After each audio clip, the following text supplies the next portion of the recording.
Hello everybody, welcome to the Engadget Podcast for the week of May 27th. My name is Tim Stevens, I'm the Editor-in-Chief of Engadget, and I am joined yet again by Engadget founder Peter Rojas. How you doing, Peter? Pretty good. Welcome back.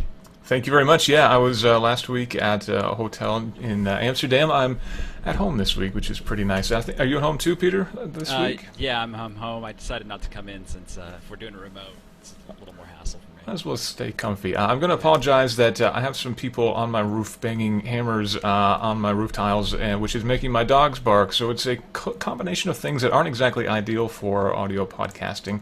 But if you hear a little bit of thumping in the background, that's probably me. So I will apologize right now. But hopefully you can deal with that. Any construction going on at your place at the moment, Peter? Anything loud? I really hope not. So if there is, someone should have told me. We'll find out through the course of the day. Pretty busy week in tech, and I think the biggest thing of the week, probably, well, certainly the biggest thing of the day, would be the unveiling of Windows 8.1. We saw some leaks leading up to this, but Dana on our team got a chance to play with the first major point release, which is, I guess, a bit of an oxymoron. The first point release, I guess, of Windows 8.1. A lot of new features. Probably the most talked about one for sure, anyway, is the return of the smart button. Although it's really being called a smart tip now, because it isn't actually a button, it's just a place that you can click. I'm actually glad that they're bringing this back. Isn't that the definition of a button?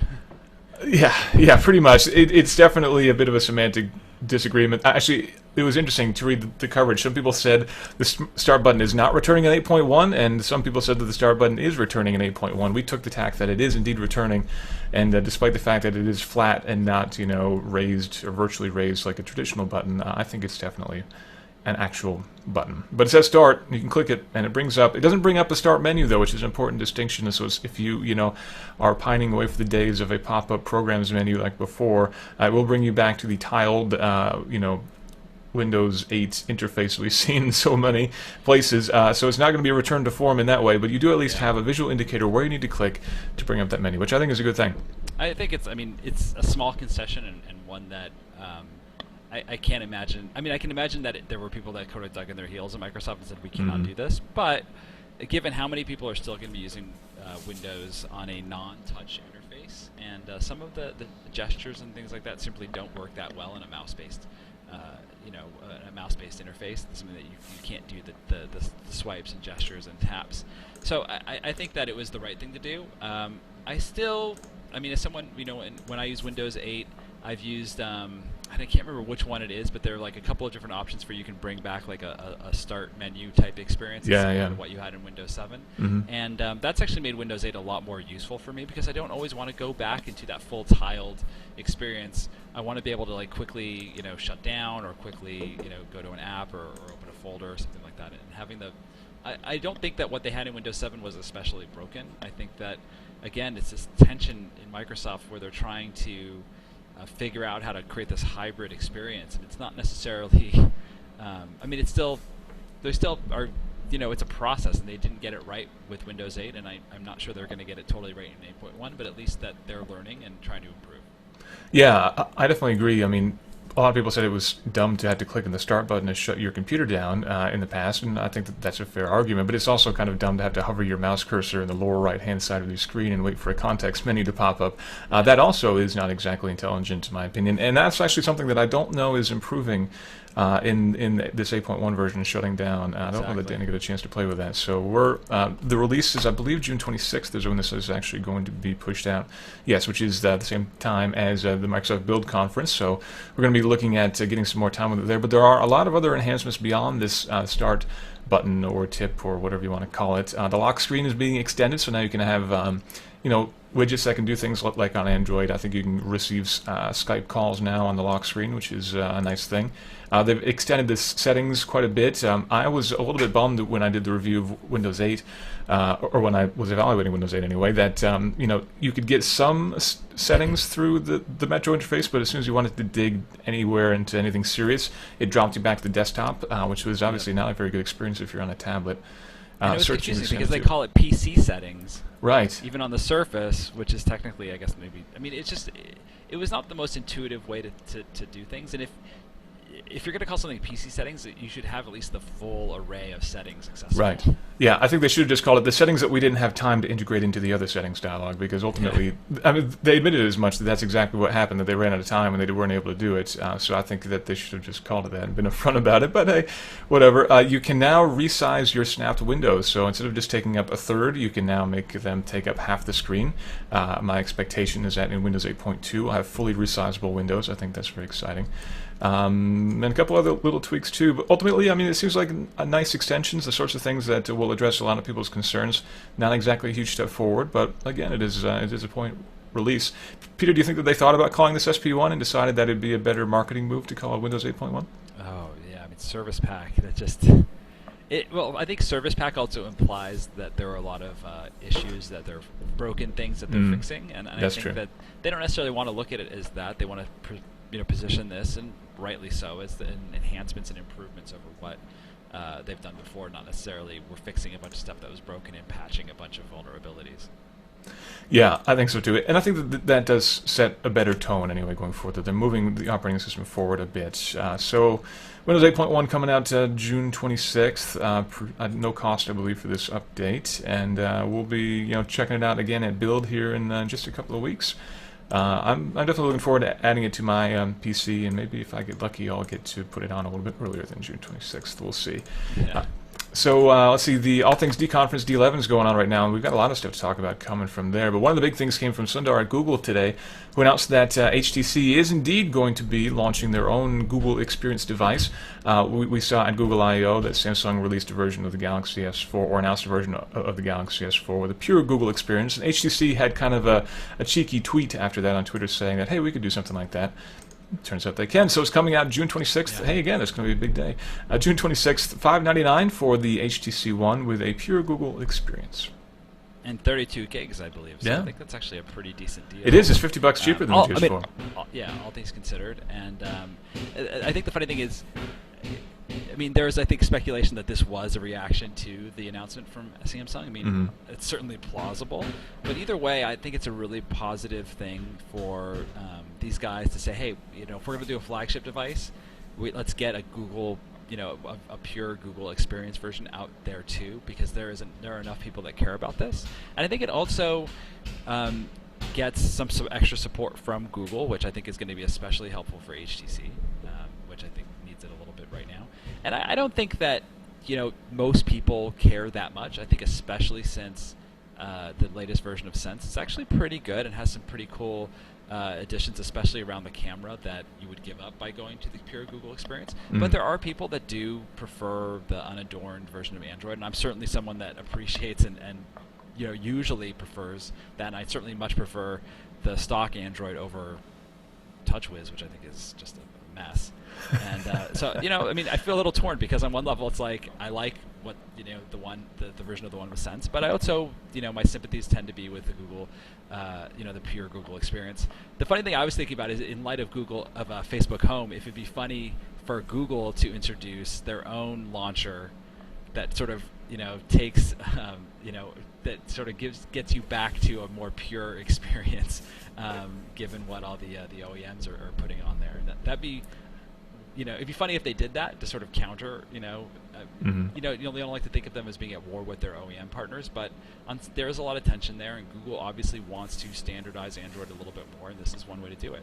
And I think also, presumably, and I don't think we've heard any specifics around this, these pure Google Experience phones will be getting updates for Android more quickly, and I know that the HTC One will have 4.2.2, whereas the version being sold right now is just on 4.1.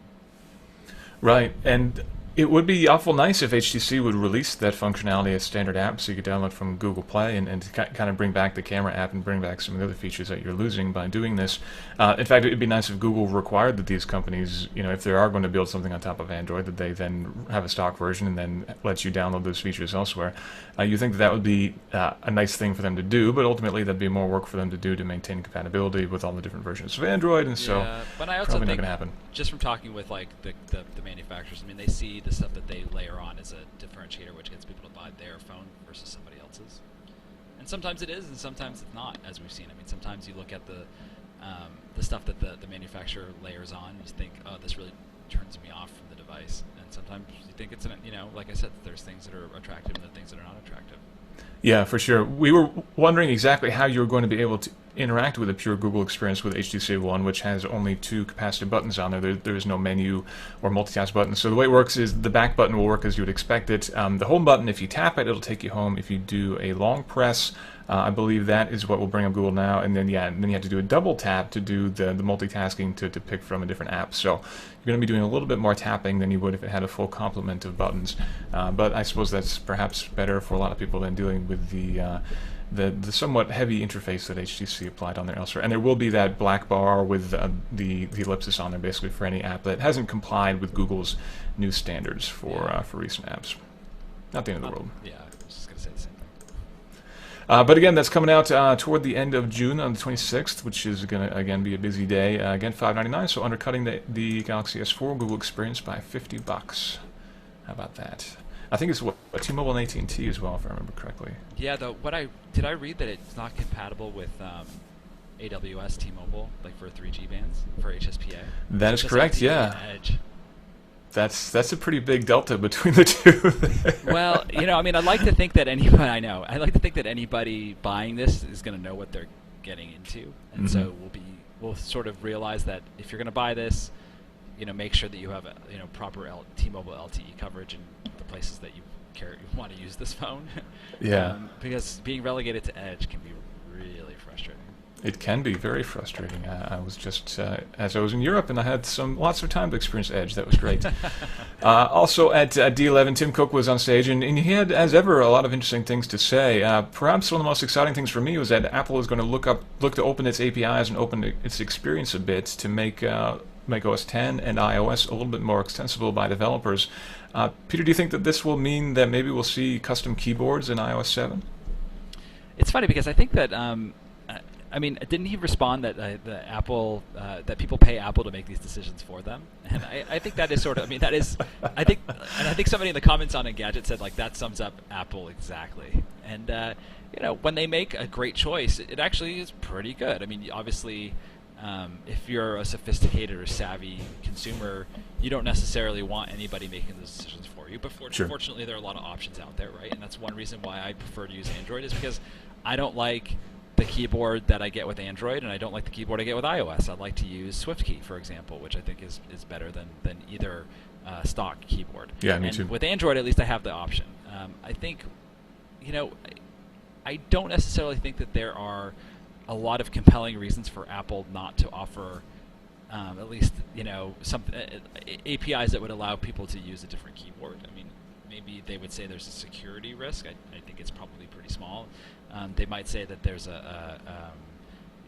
consumers might get confused or frustrated, but again, you're choosing to install this, and you certainly could, get the experience that you want.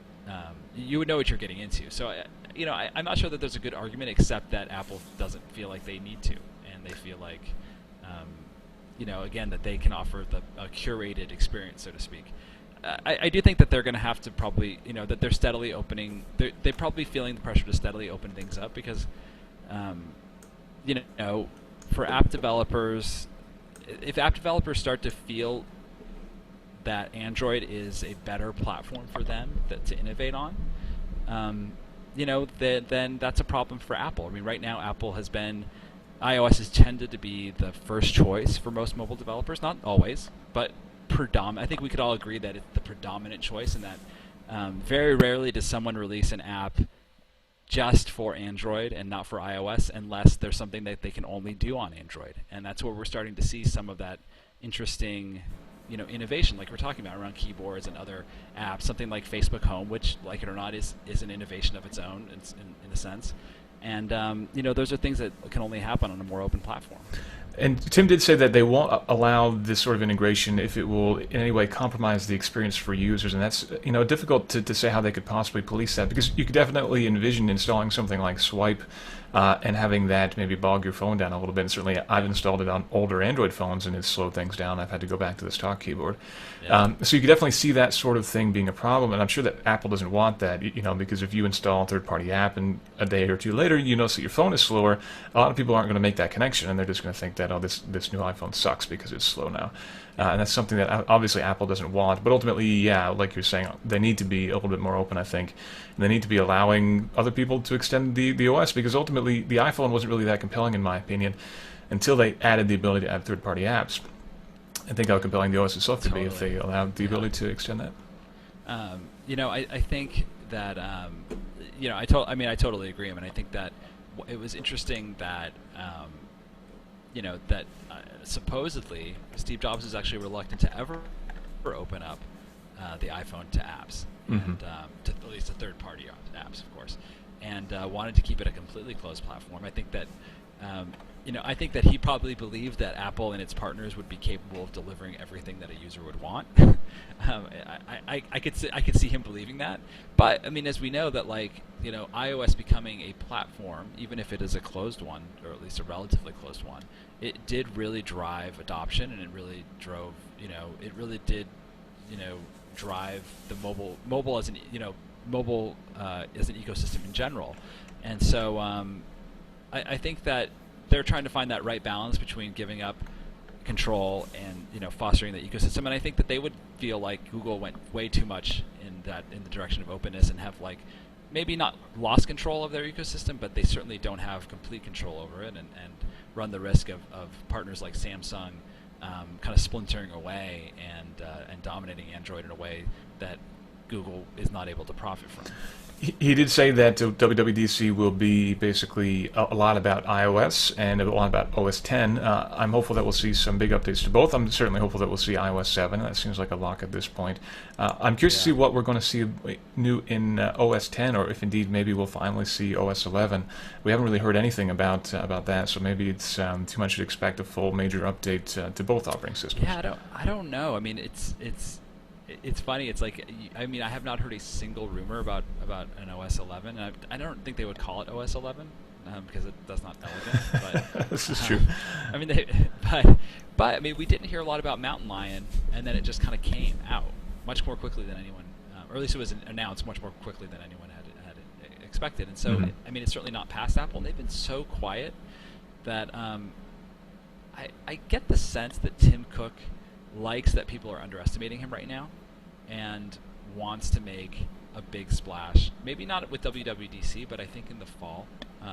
And here's the thing: if Apple doesn't have a big fall, doesn't have stuff that gets people really excited, the stock is going to get. I mean, not that as consumers we should care about Apple's stock price, because we really shouldn't, but Tim Cook has to worry about Apple's stock price. And if they have a lackluster September or October, whenever they do their next big round of product announcements, the stock is going to suffer for it. And I think people are going to question his leadership and whether he is able of executing a product roadmap that goes beyond what Steve Jobs defined before he died. Can they even hold on that long, though? I mean, I feel like it's been so long since they've had a major product release.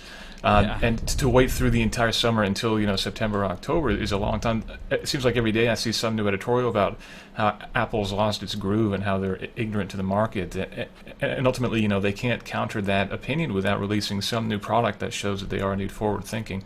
And I don't think you and I are expecting that we'll see that here next week in WWDC. I think that Apple is historically a company that's good at playing the long game, and not.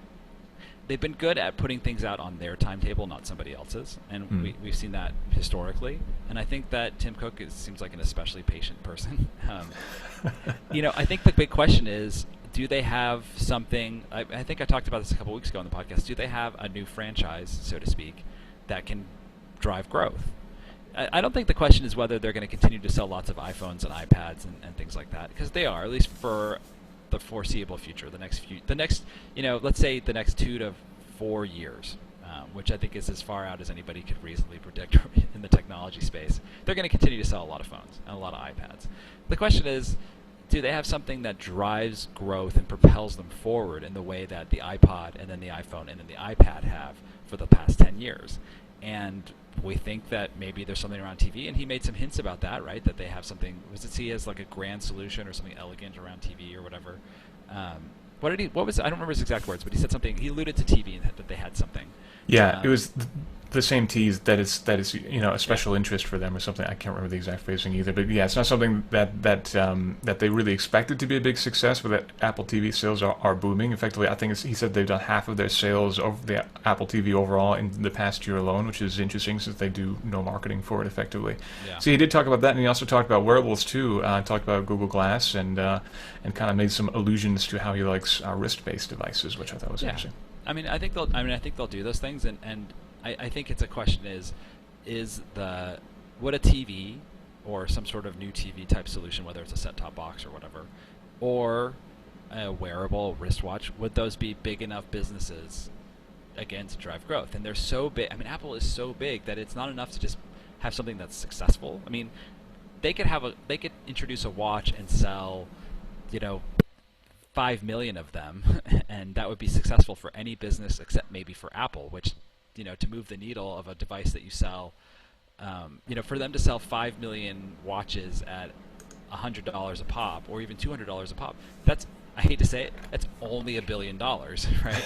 That's not going to make a difference to them. I mean, they're so big now. I mean, they generate tens of billions of profit, a year, that like they have to be able to come up with something, and that's, I mean, it might not be possible for them. It might not be possible for any company to come up with that next thing that, and I think this is why, in an interesting way, Google has, I don't want to say an advantage exactly, but Google stock has, hit some record highs, and partly because they have figured out how to continue to make their core business relevant in all these other different ways, and it's because they're constantly trying to insinuate their advertising-based business, which is essentially people consuming the internet, into all different new ways. I mean, the reason why they're doing self-driving cars is not because they want to sell cars. It's because they want people to spend the hour and a half they spend every day in their cars commuting online, looking at ads, not driving their cars. I mean, that's what it's about, right?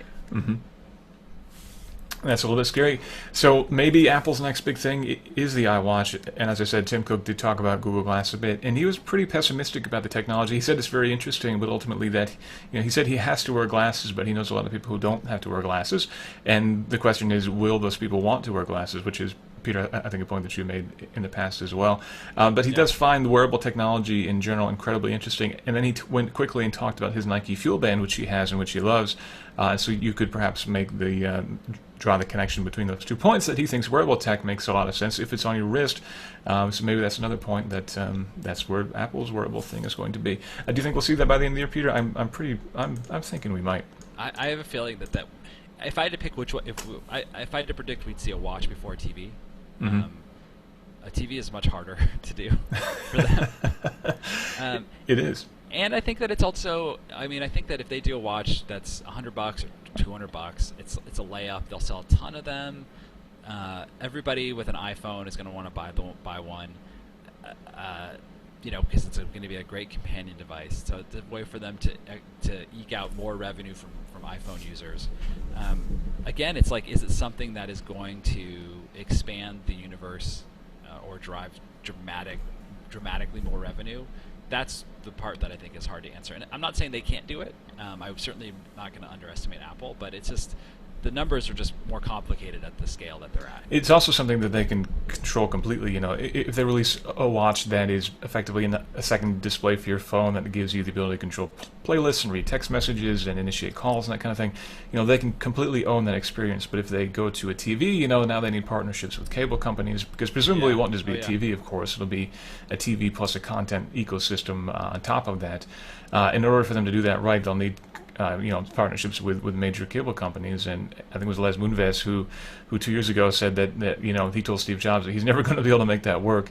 And whether or not that remains to be the case, well, that remains to be seen. But certainly, I think it would be a lot easier for them to get a nice-looking, reasonably functional, and very popular wristwatch to market. Totally. And I hope we see that in September, because I think that could be the kind of thing that could really get people talking about, people excited about Apple again. Yeah, like I said, it'll drive buzz. I think it will be successful, and they'll sell lots of them. I just don't think that it's a blockbuster. It's not something that I think is going to move their revenue numbers in a meaningful way. And I think that's one reason why people are so interested in TV, because one, it's a bigger ticket item, but also there's the ability, and this is something that we know Microsoft is obsessed with, right? Is like being able to carve out some part of the of television advertising, right? If you can get people to change to switch their TV watching to your box, and then you can integrate in advertising and tracking, and I mean that's what Connect is about, right? It's about tracking, making sure that you're actually looking at your TV when an ad is on and things like that,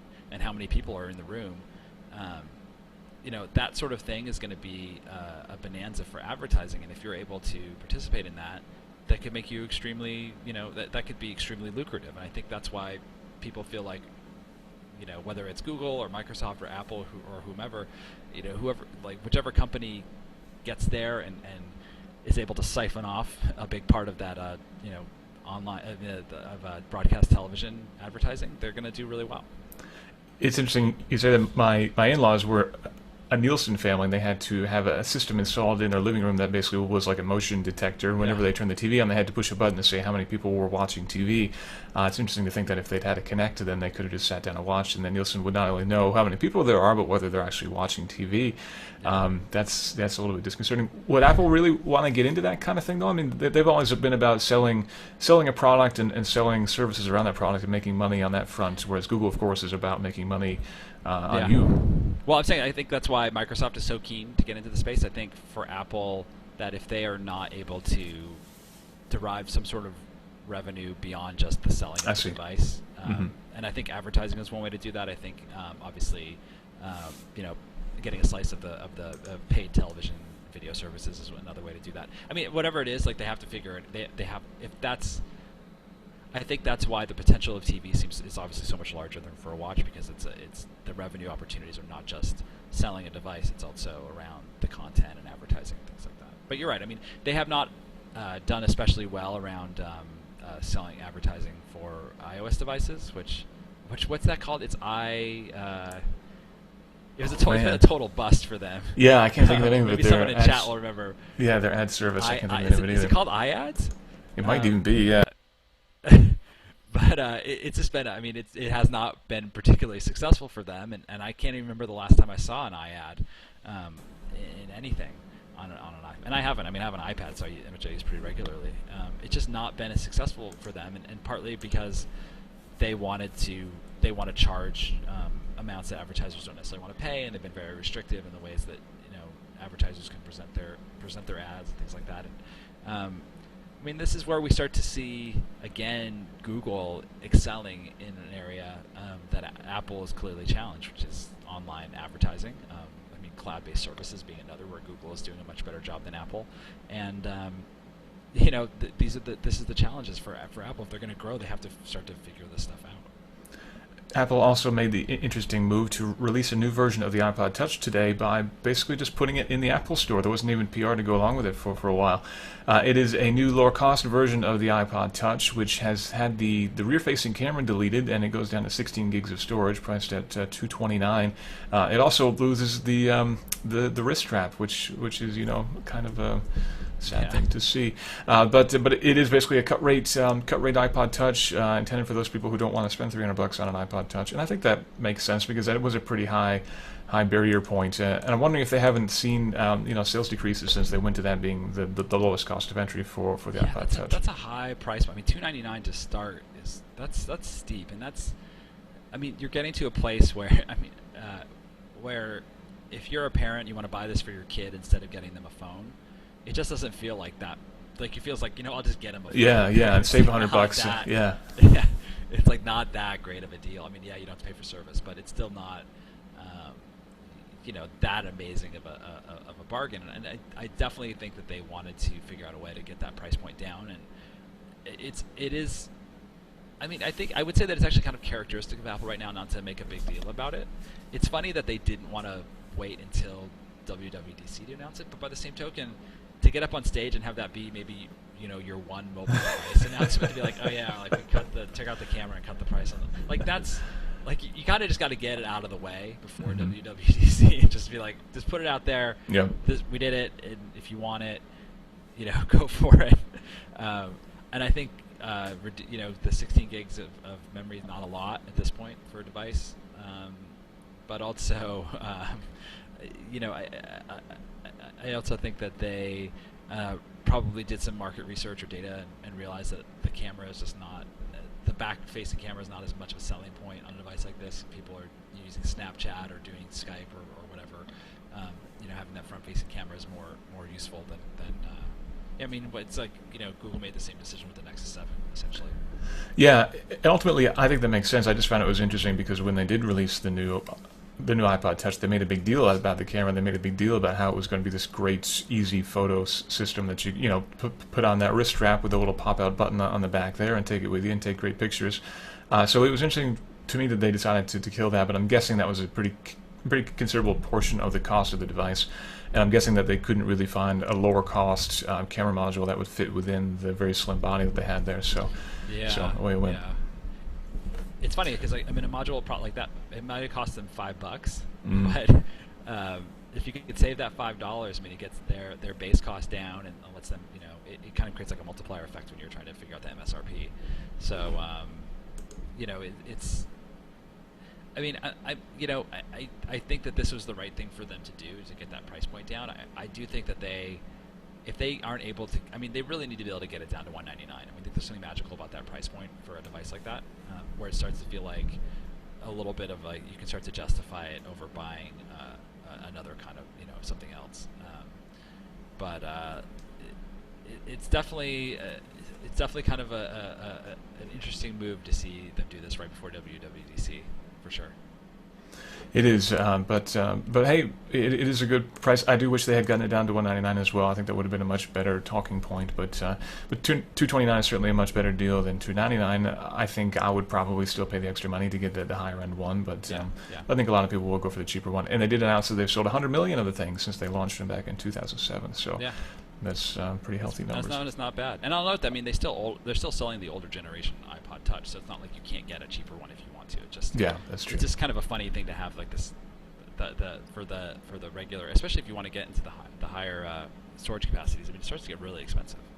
Yeah, it certainly does. Even though the costs aren't going up that much, but again, that's how they make the money, and that's why they're worth so many billions of dollars. Another announcement that was made at D11 was that Motorola's next phone is going to be built in the United States, which is quite nice. This could be called the Moto X, which I think is opening some great marketing opportunities with people on dirt bikes riding around and getting filthy.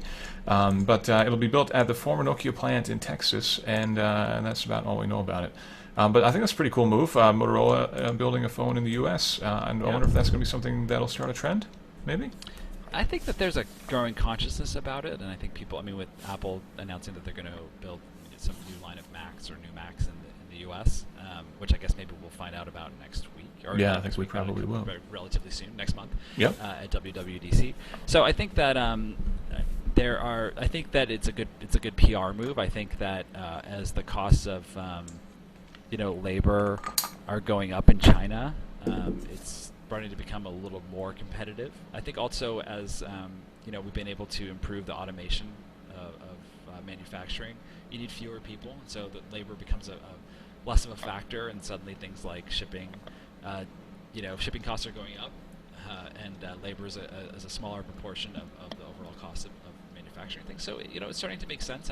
I'm not sure that we're ever going to get to a place. And the New York Times had a great article about this, I want to say last year, about how one of the reasons why it's so difficult to move manufacturing back to the U.S. is that it's not all the interlocking pieces of the supply chain and the engineering and things like that. Like those resources don't necessarily exist in the U.S., at least not in the capacity that you need them. Like if you need a really specific screw made really quickly, in Shenzhen, like a place that can do it over, in like 28 hours or whatever is is a mile away, and you can find it and you can source it. And you don't lose that time of having it built and sourced and shipped and et cetera, et cetera. And so there's sort of a speed, and now with speed so important in manufacturing that you can't afford to lose 2 weeks or whatever. And so that infrastructure isn't around in the U.S. anymore. I'm not sure that it's going to completely, we're going to get to a place where we're going to be able to manufacture on the scale like of Shenzhen. But I think it's nice and it's a good gesture. The question I have is, does Motorola feel like they're going to sell a lot of this phone? Because they're going to have, if you're going to sell a flagship phone, you have to expect to sell at least a couple million of them, or at least aspire to sell a couple of million of them. Do they have the manufacturing capacity in Texas to do that? I don't know.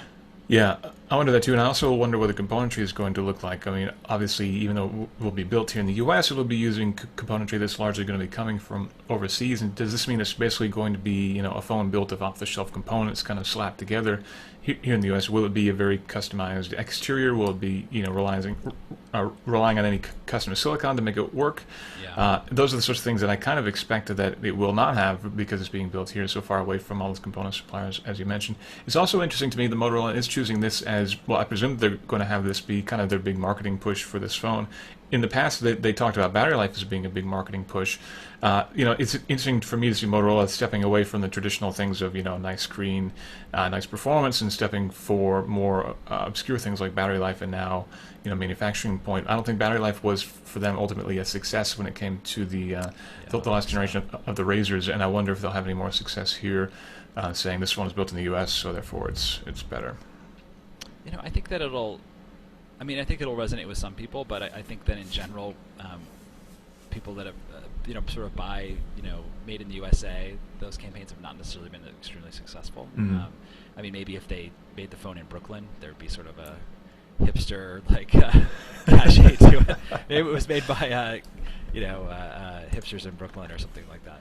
Artisanal smartphone. And it's not even Austin, Texas. It's Fort Wayne, right? Yeah. So you can't even have that hipster quotient down there either. It's unfortunately outside of that. Yeah. That But I like to think that that they're going to have other selling points for this besides that it's made in the U.S. I hope they do.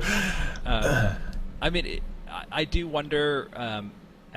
For all the talk about Motorola and Google being run as two separate companies and Motorola not having any sort of favored status with Google, at some point Google has to, unless they're planning to sell off Motorola, which I think is conceivable, they have to start to push for, that for Motorola to develop at least a flagship that equal, the Galaxy S4 and the HTC One.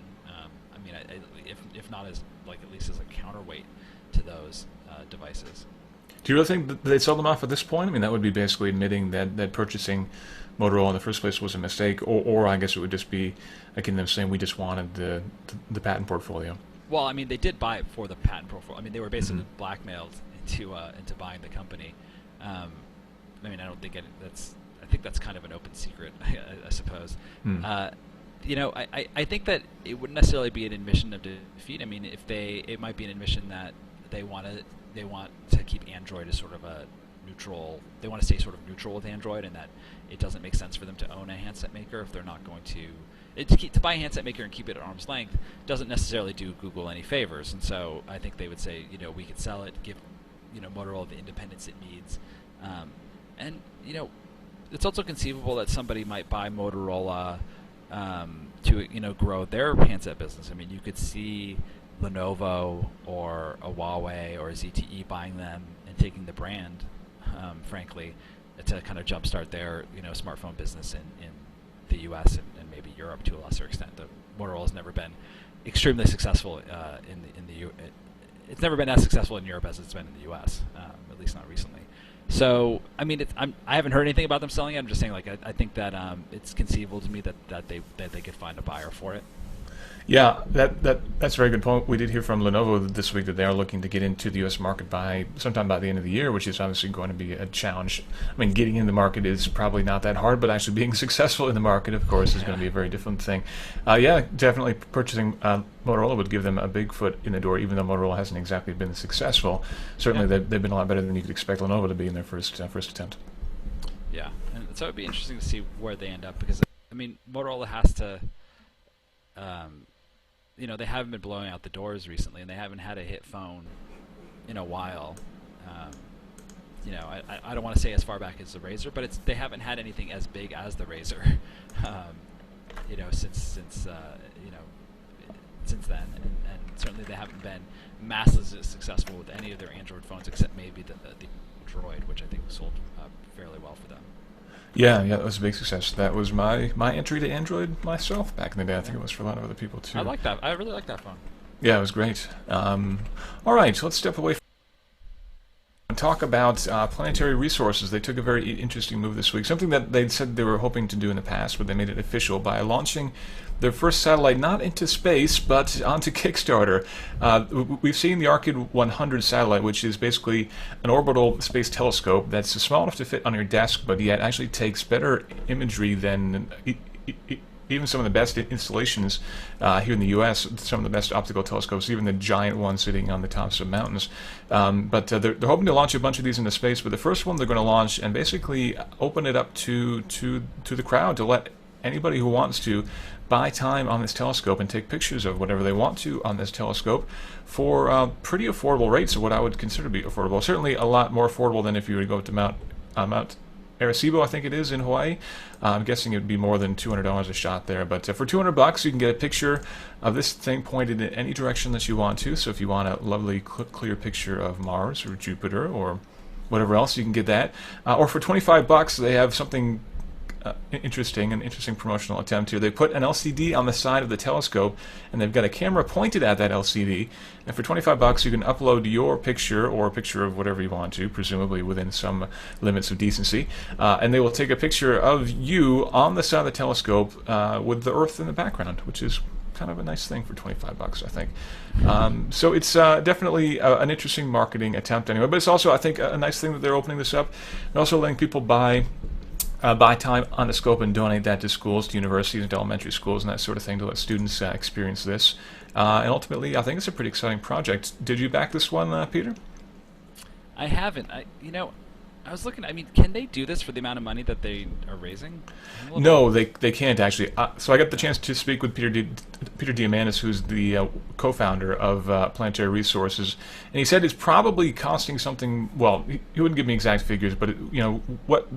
The $1 million that they're raising here is probably on the order of 1/10 of what it actually costs to do this. This is more or less just costing the actual cost of getting this thing into space. But they've actually put in the money already to design the scope and to engineer the scope and to build the scopes. So really, for this first launch, they're just taking the money to get it into space, and they're kind of more or less giving the hardware away, just as an effort to I think, get a little bit of good publicity, which never hurts. But more importantly, they're looking to really help and kind of expand the space exploration gig and let other people get into it and do more things rather than just waiting for NASA to point the Hubble in some direction that they want, or hope that some university gets time on one of the major telescopes here on Earth and does something interesting with it. Now you can do whatever you want to with it. So Peter's very excited about this. He's very excited about the idea of students taking control of these very, very high-powered telescopes. And he said if they're successful with this one, they might launch 2 or 3 more and let students control those too. Yeah, no, I mean, I think it's a great idea. It's I'm definitely a big fan of the sort of private space exploration, and I think that a lot of the stuff that we've seen so far has been around either space tourism or the idea of sort of doing something commercial in space. I think the idea of sort of amateurs being able to do the kind of astronomy, or at least something akin to the kind of astronomy that more professional astronomers are able to do with space telescopes, I think it's a really interesting idea. It's going to be. I'd be curious to see, how many people end up. What the sort of demand ends up being for time on the space telescope, whether it ends up being some, kind of like a novelty thing that you do once, and you're like, okay, I did that, like it wasn't that exciting, and whether, like you're saying, whether it turns out to be sort of universities and maybe even high high schools that really take advantage of it. Yeah, I'm curious to see where this goes to. Of course, Planetary Resources, the company, exists to actually mine asteroids. So the idea behind the telescopes originally was to put a bunch of these up into space and to look around and find these asteroids that are full of resources, and then to kind of create this map of really resource-rich asteroids that are nearby, and then to send probes out there to harvest those resources. So they are definitely looking to make money in the long term. But Peter said, we put in the money to design these telescopes, and we've got them ready to go, and we had engineers and researchers and students asking us if they would be able to buy time on the scopes, and so that's what gave them the idea of taking this first telescope and launching it exclusively for that interest. So they launched just over a day ago. They are 435,000 right now, well. So about halfway to their goal with 31 days to go, so that's pretty good. The space selfie, they've got 1,500 people signed up, which is actually pretty low compared to the 25,000 they're willing to submit. But they've got 15 people who've paid $10,000 each to give, I think it's 2 hours time to universities, and a lot of people who are being very generous with their funds, which is nice. So I'm curious to see what sort of research comes out of this. If we actually have universities doing interesting things with the scope, I certainly hope so. But it's very exciting to me that there's a scope that's this powerful that weighs 35 pounds. That to me is a pretty big advancement. I mean, it's not as powerful as the Hubble, but it's pretty comparable and a hell of a lot smaller. So that will launch. It'll launch at the end of 2015, around August is when they're hoping. They will have basically like a cut-down version of the scope. They're hoping to get into space next year, which will just be basically the instrument package on the scope to make sure that works okay before launching one of the actual scopes in 2015, if all goes well. So cross your fingers on that. Samsung talked about the Note 3. They made it official. We've certainly been hearing a lot of rumors about it, and obviously a Note 3 is a no-brainer. Samsung certainly makes a lot of other phones, so why not make another Note, which has been very successful. But not a whole lot of information here. A 13-megapixel camera, but we did hear something that could be interesting: an optical zoom on a smartphone. We've seen those in the past, but usually they've been, special edition Nokias or something like that. To have an optical zoom on a mainstream phone, a relatively mainstream phone anyway, would be an interesting thing. It's only 3x, but still, that would be better than 0x, which is what we get now. Well, yeah, but anything that's better than digital zoom. Optical zoom is always better than digital zoom. Absolutely. And I guess that the Note is maybe big enough that you could get away with it, or they've developed some sort of lens technology that to make it work in a really thin, a thin form factor. I will say that historically, cameras have not necessarily been Samsung's.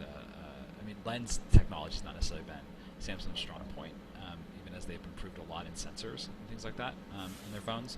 But it's certainly plausible. It does seem like a little bit of a weird. Just given the Note, what the Note's primary selling points are, which is like the larger screen and the ability to use a stylus and things like that.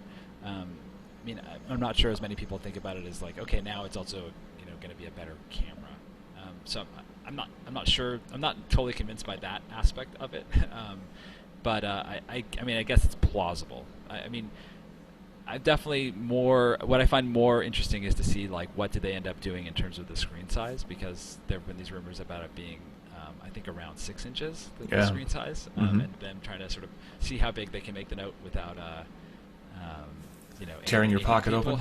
Yeah, but as we've seen, with the S4 hitting 5 inches, that's not all that different from where the original Note was, which was 5.3 inches, and then I think the Note 2 is 5.5, and so as long as they're able to keep the bezel thin and the casing thin, which it seems like they're able to do in progressive generations, they could probably get away with a larger screen and keep it relatively the same size, just in the same way that the S3 and the S4 are very similarly sized devices, but the S4 does have a slightly larger screen. Yeah, the question on my mind too is definitely the lens assembly. That would certainly have to be the thickest part of the phone, I would think. And while the Note 2 is a large phone horizontally, in terms of thickness, it's actually not that much thicker. In fact, it's thinner than a lot of other smartphones. So, and that's really the question of how could they fit an optical lens assembly with an optical zoom without putting some big old bulge on the back, which I don't think any of us want to go back to. Well, and I think the thing that makes the Note work is that it is, even though it's very tall and very wide, it's actually relatively thin. Yeah. And if you start to make that thick, all of a sudden it feels like a really, people already think it's too big, but it's really, if you can make it thin, it sort of mitigates a lot of that size that you see in the width and the height. So yeah, I mean, it's going to be, again, if they've been able to figure something out that doesn't make it thicker, that's certainly, it's not outside the realm of possibility, and I think that a lot of people would be have been trying to figure this sort of thing out. But also, like I was saying, I'm not sure that it's that much of a selling point for people. Maybe people are confusing these rumors about a successor to the Galaxy camera. I mean, which does have optical zoom, and maybe they're trying to figure out how to make that a little thinner and less bulky as a camera to appeal to people. I don't know. I mean, it's certainly possible, and I would not be at all surprised to see them figure it out. But I think I agree with you. Like, they don't want to make it thicker. Yeah, definitely not. Or it could be maybe that Samsung will be the first to bring one of these liquid lenses to market. We've seen those for quite a while now. Yeah. There was a pretty impressive demo at CTEC last year where basically it's a liquid where the thickness of it can be changed by running a different current through it, and you can effectively zoom the lens by changing the current that passes through the optical liquid lens. It's all been very conceptual, and we've seen prototypes. We've never seen actually anything in an actual device. It'd be cool if Samsung were the first to bring that to market, but maybe that's aiming a little too high right now. It'd be pretty interesting, for sure. Tesla announced major expansions for the Supercharger Network. Musk at the D11, so they're going to triple it, and today we got the details. So by the end of this year, they're going to be tripling the superchargers on the road. If you're not familiar with the Tesla Supercharger Network, it's basically a series of EV chargers that are right now clustered in New York and clustered in California, but they allow fast DC charging, so you can get about 80% charge on your car in about 20 or 30 minutes. And they're totally free, so if you are a Model S owner, you can pull up and charge up for free and drive away. Which is great, but of course being limited to New York and California is a bit of a problem. So by the end of the year, they said that there will be enough stations through the Midwest that you'll be able to drive from New York City to Los Angeles without stopping, which is a pretty interesting thing and a huge step forward from what they've got now.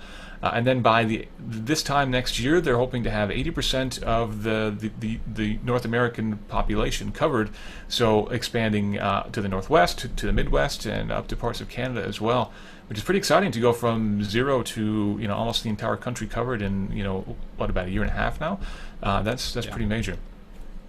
Yeah, I mean, to address the infrastructure issue and the range anxiety that people who buy Teslas and any sort of charging electric car that's not a hybrid, right. That people feel.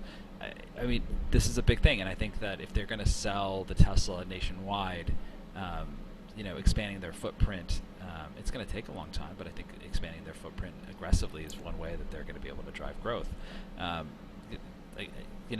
It's a chicken and the egg thing. When people, are worried about not being able to charge, they're not going to buy. And so building infrastructure in anticipation of the cars using it is expensive, but I think that you could look at it as a cost to doing business, and Tesla seems willing to spend the money to get there, and so I think it's I mean, I wouldn't necessarily say it's a game changer per se, but I think that it's almost sort of like for them a necessary condition of driving growth, and that they're doing it is not necessarily surprising, but that they're actually going to do it is encouraging, because you could easily see a company like Tesla not having the resources to do it. To me, it raises some interesting questions about the future of how this is going to work. 5 years from now, when, assuming this continues at the rate that it's been going, you can expect that there'll be a Tesla supercharger station within 50 miles of the vast majority of people in the U.S. anyway.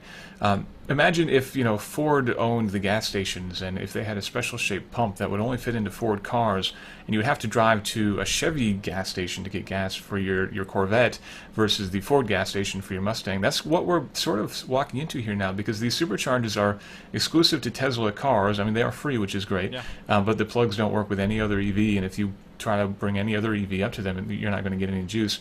It's interesting to think that Tesla's sort of starting, they're so far ahead of anybody else in this regard. They could be kind of monopolizing the EV market here pretty soon, because they would be the ones having the most access to fast chargers and for free. It's I mean, right now it's a great thing, but you could see how this could get to be a little bit worrisome. It's like the Apple dock connector, right?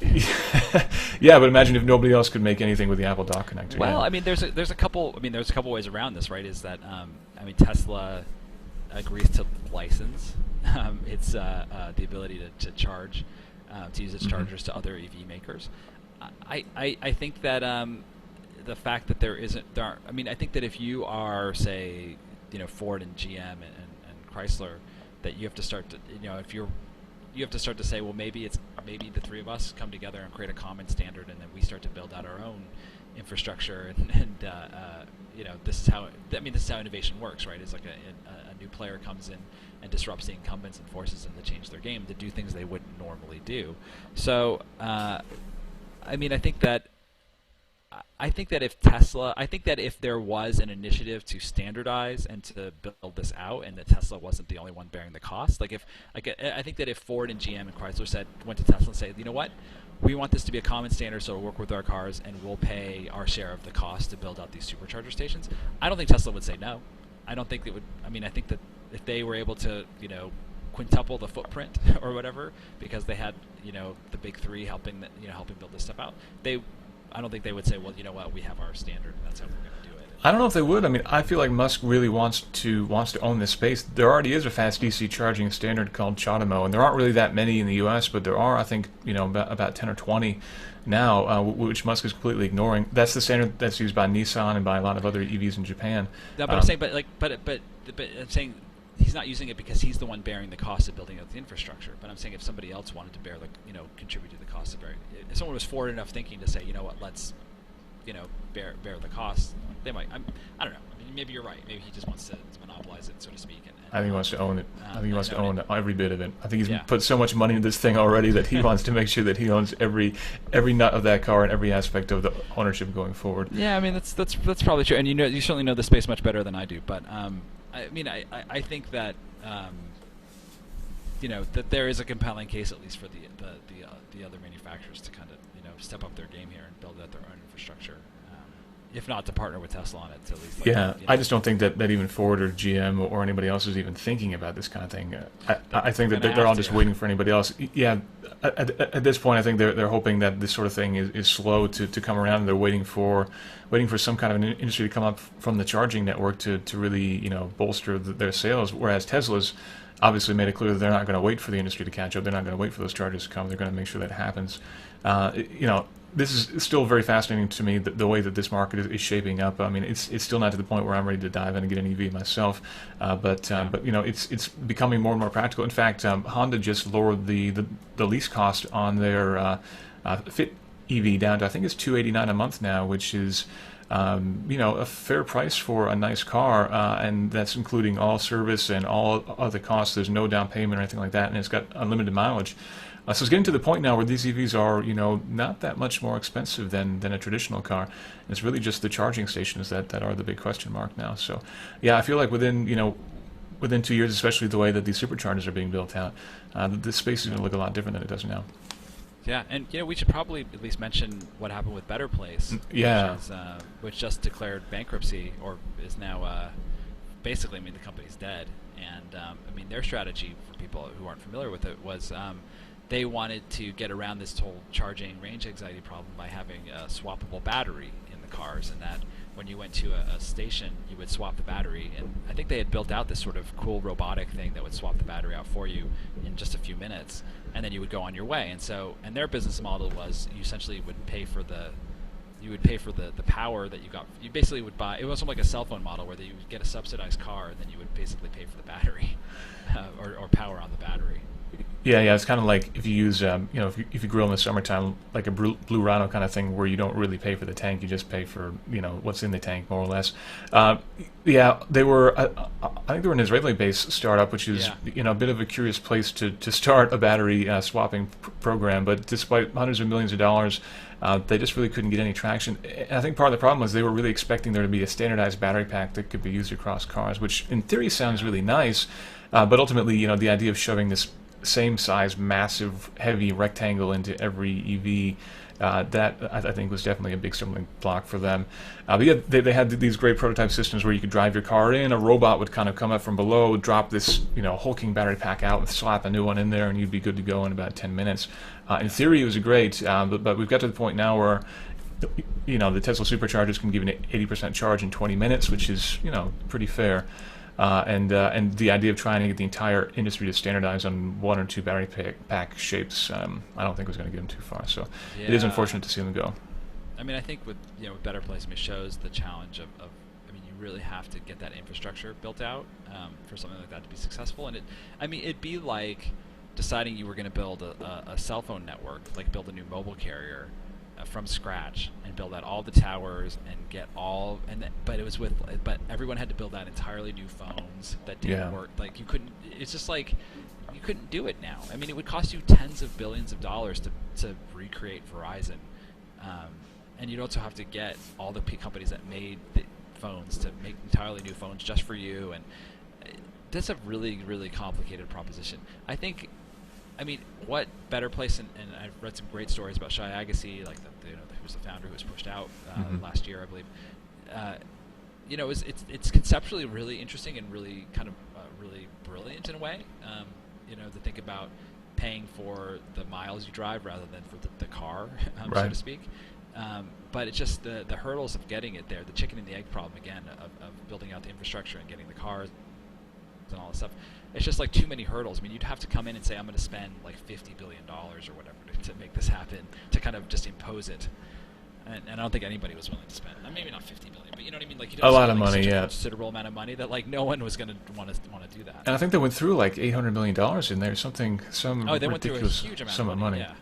Yeah, crazy. And, a fun fact, the Tesla Model S actually was designed to be able to swap the battery pack on. I think it's only 30 volts to hold the pack on, and it drops right down from below. Yeah. So, in theory, the Model S could be swappable, not through the Better Place system for obvious reasons. But if Tesla ever did want to go that route, the car is compatible. I think they really weren't sure which was going to be the most efficient way, so they kind of designed the car to work in both ways. But ultimately, it seems like they've gone the charging route. So new beginnings, and sadly the door closing on another charger company. Last story, I think, for the week. We got confirmation from Sony. He's the European boss of Sony Game Studios, that the PlayStation 4 will have cross-play support for all of its games that don't require any specific game controllers on the PS4, so the Move controller or anything else like that. Obviously, you won't be able to play those, but anything else you'll be able to play on your PlayStation Vita, which is very good news for me because I bought a PlayStation Vita last week after waiting for a long time to finally get one. So I wish I could say I was prescient in some way, but just luck, I guess. What motivated you to buy one last week? So I had for the trip. For the trip, yes. So I flew to Seattle for the Xbox event, and I was going from there to the Netherlands for the trip I was having out there.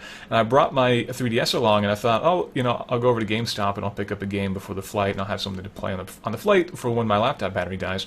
And I couldn't find a single 3DS game that had been released since, the 4 or 5 months ago I went to look for a game last time. I couldn't find a single game that did anything for me. And there was the PlayStation Vita staring me in the face, so with 3 or 4 games that I was interested in. So I splurged and bought a Vita, and by the way, I'm thoroughly enjoying it so far.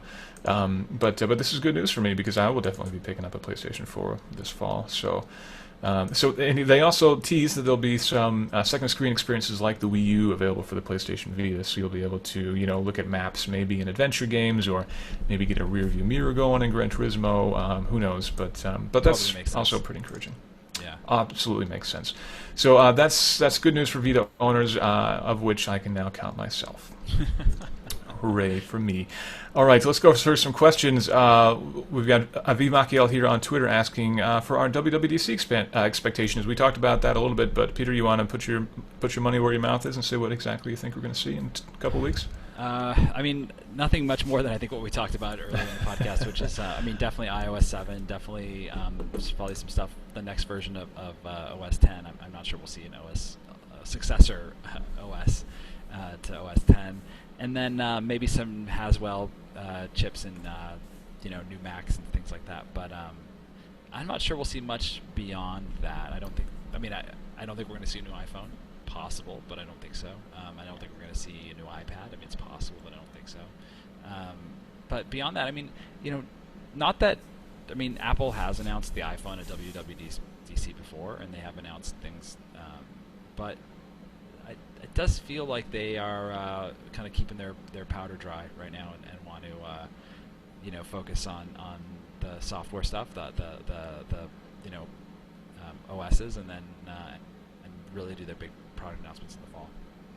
Yeah, I think so too. I think we will see some predictable MacBook refreshes, like you said. The outside chance would be for that mythical Retina MacBook Air, which could be theoretically possible, but I wouldn't put a lot of money on that. No, maybe we'll finally see possible, but finally see an app store on the Apple TV, not an actual TV from Apple, but the actual hockey puck thing.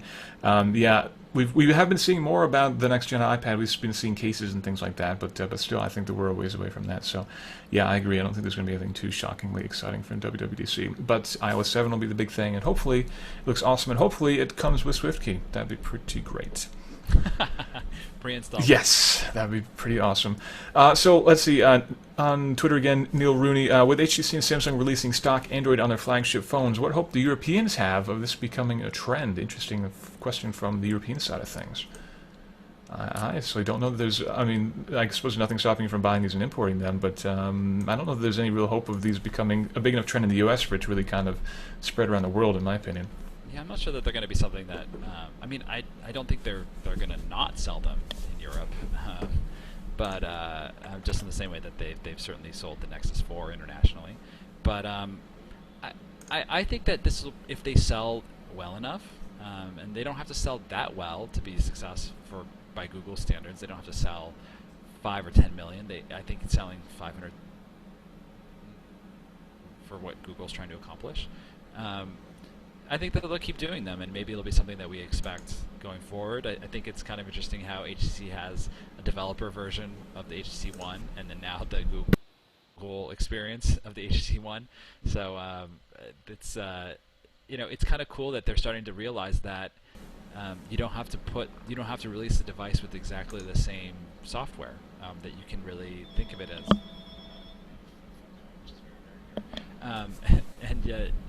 You can start to put out multiple versions of things, and I'm going to go on mute.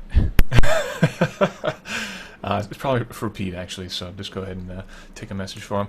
We got a question from iDarkLink here in chat. Wouldn't a hydrogen hybrid car make the ease of transferring easier?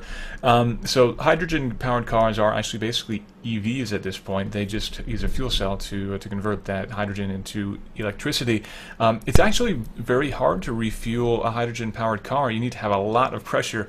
I did a leg of a drive around the world that Mercedes did. I think it was last year or 2 years ago in their, I think it was the B-Class F-Cell car.